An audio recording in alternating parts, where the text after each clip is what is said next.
السلام عليكم. معكم ميس منال محمود ومكملين معاكم سلسلة التأسيس اللي كنا ابتديناها، والنهاردة هناخد حرف ال N. الحرف ده اسمه N. N N ده اسمه، ولكن صوته في الكلمة ن ن ن ن ن نت ن ن ناين ن ن نت ن ن ناين. نت يعني شبكة، وناين يعني رقم 9. طيب يلا بينا نكتب مع بعض حرف ال N بطريقة صحيحة. دلوقتي هناخد ال N كابيتال. دول سطرين الانجليش الاساسيين بتوعنا، وده السطر الثالث اللي قلنا هنعمله الوهمي بتاعنا.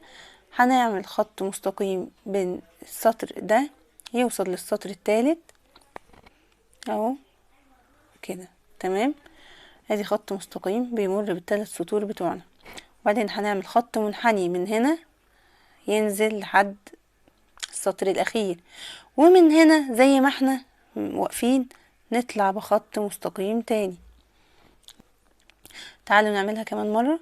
هو خط مستقيم بيمر بالثلاث سطور، ومن فوق هننزل بخط منحني كده، وايدينا لسه ما نشيلش ايدينا، نطلع بخط مستقيم تاني لفوق. يلا نعملها كمان مرة. خط مستقيم بيمر بثلاث سطور، ومن فوق هناخد خط منحني ينزل تحت، ومن تحت هنطلع فوق بخط مستقيم تاني. يلا ناخد مع بعض اللور كيس بتاعت letter N او ال N small.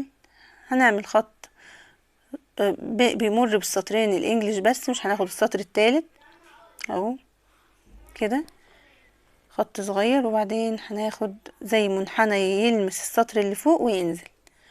نعملها كمان مرة. خط مستقيم بيمر بالسطرين الاساسيين بتوع الانجليش بتوعنا، ومن هنا مش من فوق قوي، من تحت شوية هناخد خط منحني يلمس السطر اللي فوق وينزل تاني. تعالوا نعملها اخر مرة. خط مستقيم، ومن نقطة مش من فوق خالص، ننزل تحت شوية صغيرين، نعمل خط منحني يلمس السطر اللي فوق وينزل تحت تاني، تمام.